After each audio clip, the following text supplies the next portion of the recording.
Hari Om. Let's start with the prayer.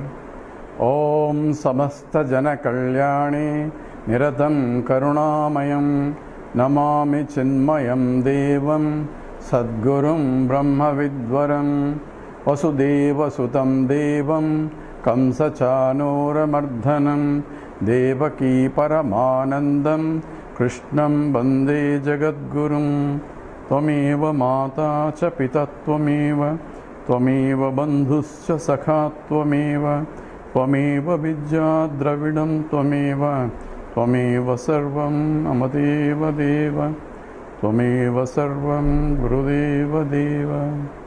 Hari Om. So we are looking at the part of the fundamentals of Advaita. Who has the ignorance? Because ignorance is one of the causes for the vasanas or the karma and the vasanas, and therefore the creation, or for me to be born in a particular environment, for you to be born in your environment, your vasanas and all that. So there is a samashti vasanas and there is an individual vasanas. All that is implied in the creation itself. Now the question that we are posing is, what is the locus of avidya? Simplest answer is, I have the avidya, because I am the one who is looking for happiness, and if I know already if I am full, that means I won't look for it. So I am the one who doesn't know that I am Brahman or I am infinite. I don't need to look for happiness. I already have everything, and that lack of knowledge is with me, therefore I am going after. So it's immediately clear, it is the one who doesn't know that he is full already. He has the avidya, has the ignorance that he is already full. That's a simple statement. But question here is, we are talking about the metaphysical question, or from the point of the philosophical question, says if avidya is the mula avidya, is the root cause for the whole creation itself, then where is the locus? Number one, we can say it is not with the jiva also. We said just now, it is the locus of avidya is a jivatma. Now we are going to say that even it's not with the jivatma. To understand it only, we need to go a little bit deeper. Now we have to understand what is so-called jiva. So we already mentioned that it is pure consciousness existing all over, as the light of consciousness as though. And whenever there is a subtle body, the light as though get reflected by the subtle body. So it's called Chidabhasa. Chidabhasa means reflected consciousness. This we need to understand. This is a part of Advaitic fundamentals. So Chidabhasa is essentially reflected consciousness, but since it's not the normal light that gets reflected, when the normal light gets reflected, that reflecting medium also appears to be a luminous entity, just like the moon. Moon is a luminous entity in the sky because of the reflected light. Reflected sunlight makes the moon also a luminous entity. The same pattern, the reflected consciousness by the subtle body, which is essentially the buddhi or the mind, becomes a luminous or conscious entity by reflecting the consciousness. So now we have an instrument which is inert otherwise, which is non-luminous otherwise, or unconscious otherwise, appears to be conscious entity because of the reflection of the consciousness. Why it is reflecting? Because the instrument or the mind has a capacity to reflect depending upon its purity. From the point of the total light, it's ever present all the time, it is without a second, and it is infinite. So therefore, the light is always there. The reflecting medium whenever is there, depending upon the capacity of the reflecting medium, the reflection cannot but occur. All are to be understood.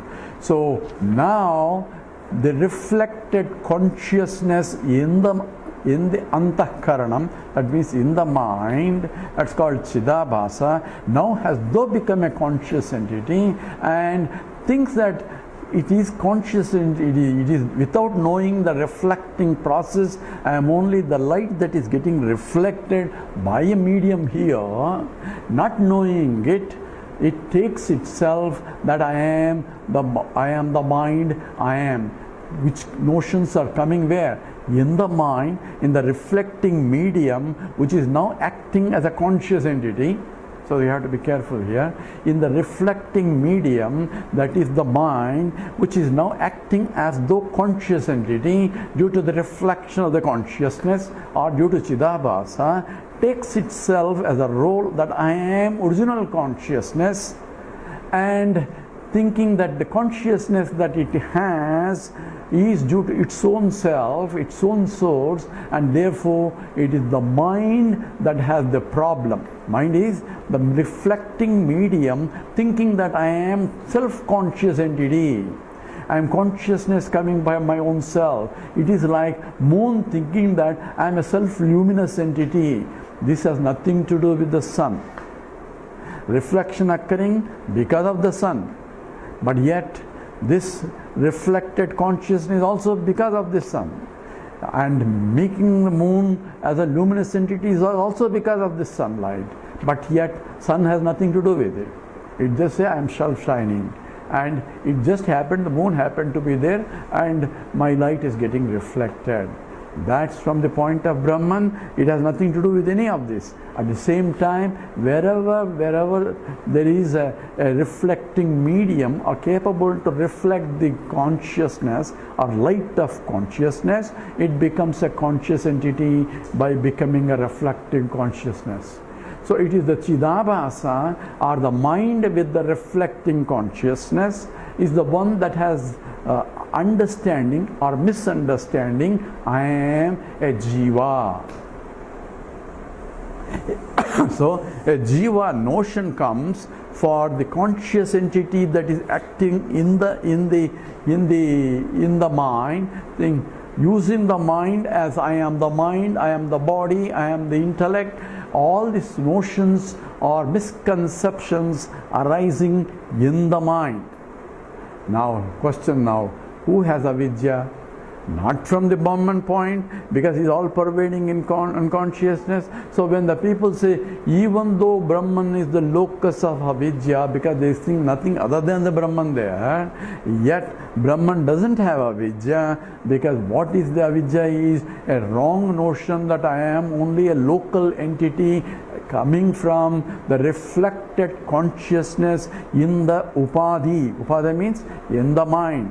So it's called upahita chaitanyam. Upahita means in the reflected consciousness, in the reflecting medium, while in the medium it takes that the medium itself is itself, and that's what is Ghatakasha example also, where the pot space thing that I am only a pot space enclosed by these walls, upadhi, or instruments, or pot walls. So same way, the reflected consciousness thinks that I am a conscious entity enclosed in this body, mind, intellect complex. That is the notion of jiva. It's called upahita chaitanyam. We have to understand these things. That's why we're talking about the fundamentals of Advaita Vedanta.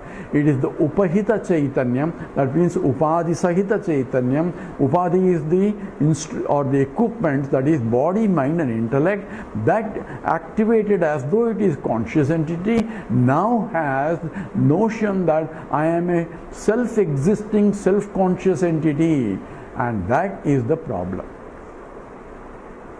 So where is avidya? Avidya is not a jiva or in the Paramatma, or it is only antahkaranam. It's only in the mind, where there are the wrong notions that I am a conscious entity, I am independent conscious entity, I am independent existent entity, and I am a limited entity. Therefore I am also suffer the consequence of the problems of limitations. So there is avidya. Avidya rests with the antahkaranam, The antakarana means inner instrument, the subtle instrument or the subtle body has the ignorance. So who has to educate it? It is the subtle body needs to get educated. It is the mind that has the wrong notions has to understand through Vedanta Shravanam that it's only reflecting consciousness. The consciousness that is getting reflected is due to the original consciousness, and as the original consciousness I am Anantam. While still living or getting reflected in the medium. It is like the pot space, while still living in the pot or in the walls of the pot, has to recognize I am the total space that pervades everywhere, including in the pot and also including in the pot walls. Who has to realize it is the notion that has to be learned by the Akasha, that Akasha is every time only one, but it thought it is different from the Ghada Akasha, is different from Mahakasha. That means pot space thought that I am different from the total space. I am only a finite entity, that is Ishvara, the total entity, and I had to pray the Lord for me to recognize, or I had to surrender to the Lord. All these notions are in the local equipment which is limited, and that's called Upaita Chaitanyam or Upadesasara Chaitanyam, or the reflected consciousness in the Antakarana has the problem.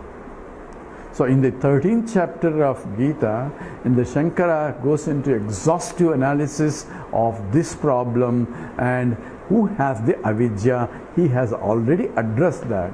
And when Ramanuja and other people question it, it's because of the lack of understanding of Advaita Vedanta clearly, what was stated clearly and specified very clearly in terms of neither the Jivatma has ignorance nor a Paramatma. It's only Antakarana, that is inner instruments. The mind has the problem, and minds need to be educated.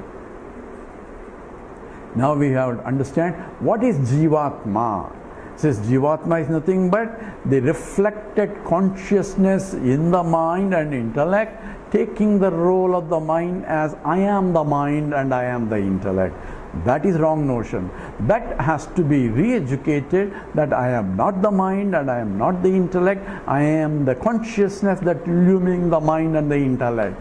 That knowledge has to come to that reflected consciousness, because the consciousness, when I say I am a conscious entity, I don't say I am a reflected conscious entity. I claim myself I am pure conscious entity.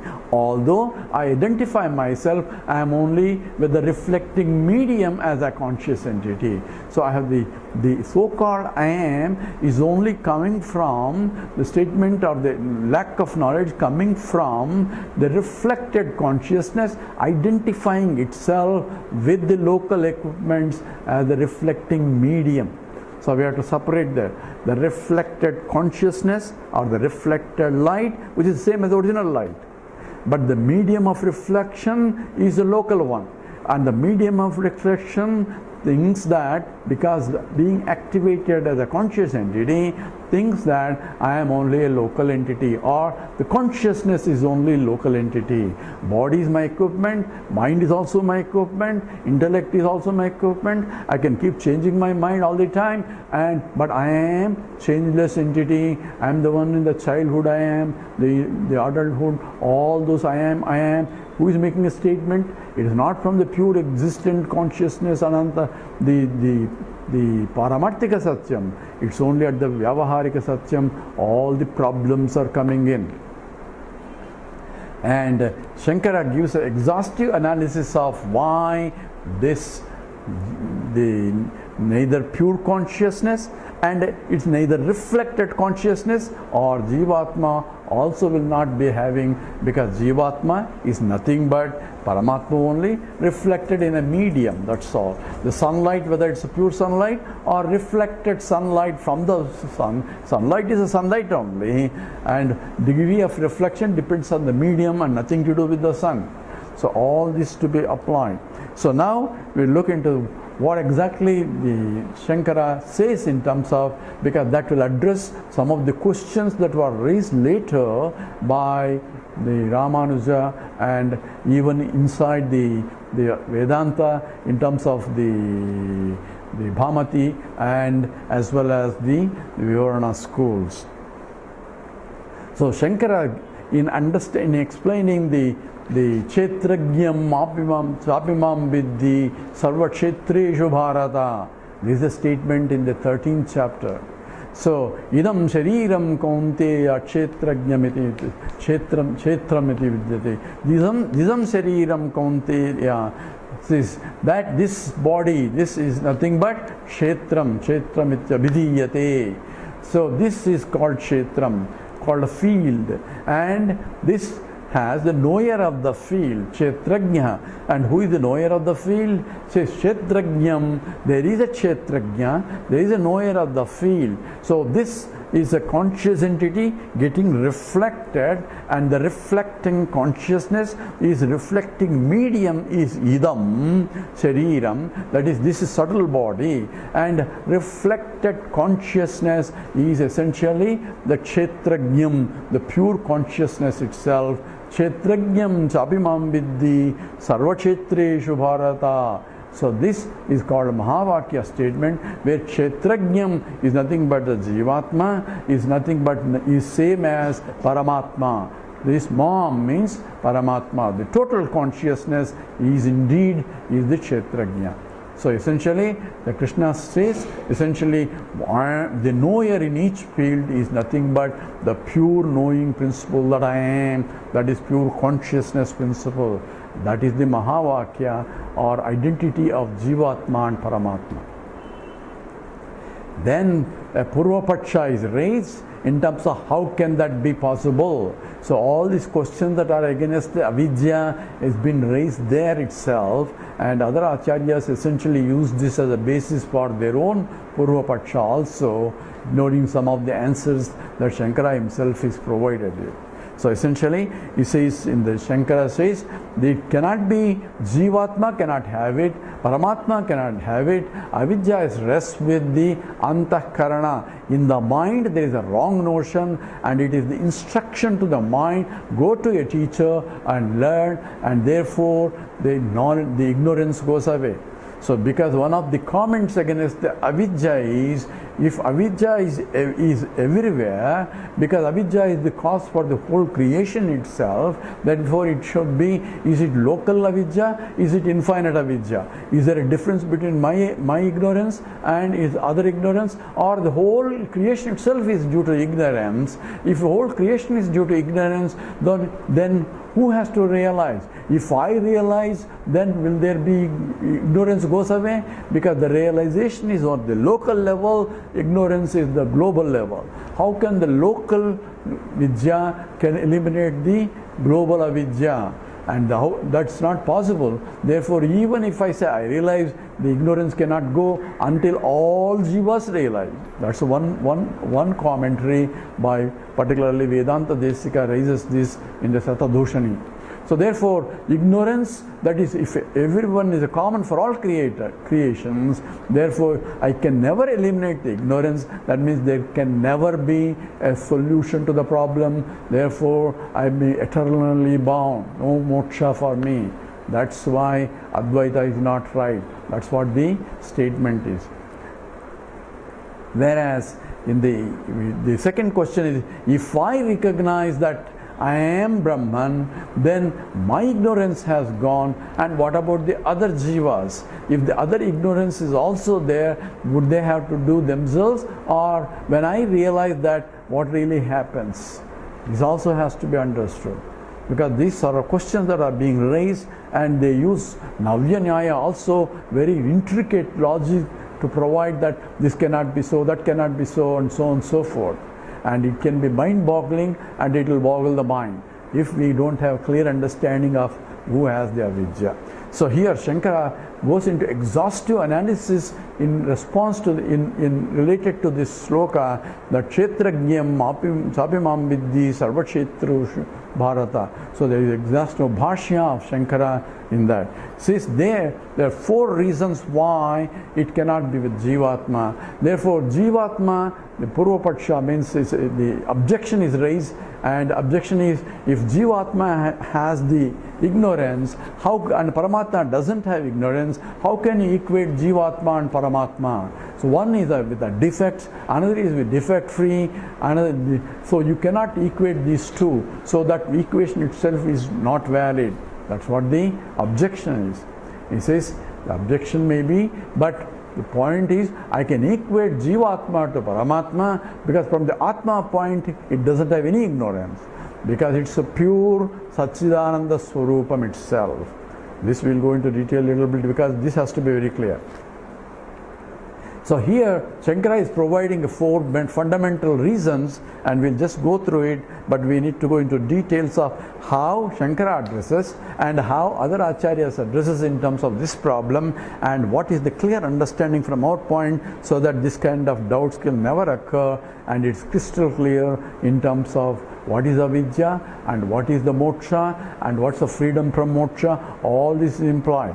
So here the 4 defects that is listed in the commentary on that sloka, and major one is the doshatvam, because the ignorance itself is dosham, means it's a defect, because pure consciousness is the light of consciousness, and there cannot be any ignorance in that. So from the Atma point or from the Paramatma point, there is no ignorance of any kind, because Paramatma and Jivatma are not too different, and that's absolutely one only, and in that there cannot be any ignorance, because ignorance itself is a defect, and the defect cannot exist in the Paramatma. So therefore, where is the defect? Defect and wrong notions are only because of the antahkaranam, not from the consciousness that is getting reflected. It is only a notion in the mind that has this, because the product itself is a defective, and it has defective notions also. Therefore, the doshatvam, that is the impurity that comes because of the association with ignorance, cannot be in the Jiva or in the Paramatma. Therefore, the equation that Jivatma is same as Paramatma is valid. So where is the defect? The dosham, ignorance, is because of antakarana only. It is the mind that has a problem, and that mind is the one that needs to be educated. So manayev manushyanam karanam bandhamokshayoho. That's what in the Amrita Bindu Upanishad says, mind alone is responsible for both the bondage as well as liberation. Manayeva manushyanam karanam bandha moksha. For bandha, for bondage as well as liberation, it is the mind only responsible. That means it is in the antahkaranam, it's the mind only. The mind needs to be educated. It's not going beyond the mind, you will go to sleep only. What it means? Use the mind and learn that I am not the mind, I am the pure consciousness, because of which the mind is also energized or activated as a conscious entity. Now we go into more details of this analysis in the next talk, and with that we'll stop here now. Om Purnamada Purnamidam Purnat Purnamudachyate Purnasya Purnamadaya Purnameva Vasishyate. Om Shanti Shanti Shanti. Harihi Om. Sri Gurubhyo Namaha. Harihi Om.